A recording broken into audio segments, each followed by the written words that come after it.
નમસ્કાર દર્શક મિત્રો, ધ લોકસત્તા શોમાં આપનું સ્વાગત છે.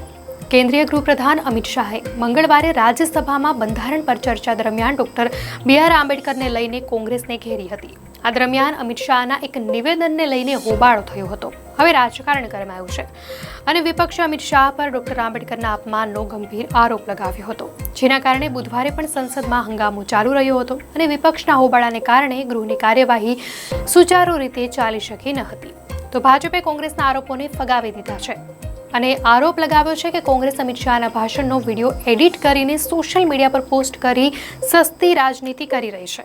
કોંગ્રેસ સહિત તમામ વિપક્ષી પાર્ટીઓ ભાજપ પાસેથી માફી માંગે તેવી માંગ કરી રહ્યા છે. તો આ દરમિયાન વડાપ્રધાન નરેન્દ્ર મોદીએ આંબેડકરના મુદ્દે કોંગ્રેસ પર નિશાન સાધ્યું હતું. પીએમ મોદીએ કહ્યું કે કોંગ્રેસે આંબેડકરનું જે અપમાન કર્યું છે તેને છુપાવી શકાતું નથી. એક વંશના નેતૃત્વમાં પાર્ટીએ આંબેડકરના વારસાને ભૂંસી નાખવાની ચાલ કરી છે. સોશિયલ મીડિયા પ્લેટફોર્મ એક્સ પર પોસ્ટ કરતા પીએમ મોદીએ કહ્યું, ભારતના લોકોએ વારંવાર જોયું છે કે કેવી રીતે એક વંશના નેતૃત્વ હેઠળની પાર્ટીએ ડોક્ટર આંબેડકરના વારસાને ભૂંસી નાખવા અને SC/ST સમુદાયોને અપમાનિત કરવા માટે દરેક સંભવિત ગંદી યુક્તિ કરી છે. કોંગ્રેસે ચૂંટણીમાં બાબા સાહેબને 2 વાર હરાવવાની યુક્તિ વાપરી. પંડિત નહેરુએ તેમની સામે પ્રચાર કર્યો અને તેમની હારને પ્રતિષ્ઠાનો મુદ્દો બનાવી દીધો. તેમને ભારત રત્ન આપવાનો ઇનકાર કરવામાં આવ્યો હતો. કોંગ્રેસે સંસદના સેન્ટ્રલ હોલમાં તેમના ફોટોગ્રાફને સ્થાન આપવાનો ઇનકાર કર્યો હતો. વડાપ્રધાને કહ્યું કે સંસદમાં ગૃહપ્રધાન અમિત શાહે ડોક્ટર આંબેડકરનું અપમાન કરવા અને SC/ST સમુદાયોની અવગણના કરવાના કોંગ્રેસના કાળા ઇતિહાસનો પર્દાફાશ કર્યો. કોંગ્રેસ તેમના દ્વારા રજૂ કરાયેલા તથ્યોથી ડરી ગઈ છે અને તેથી હવે ડ્રામા કરી રહી છે.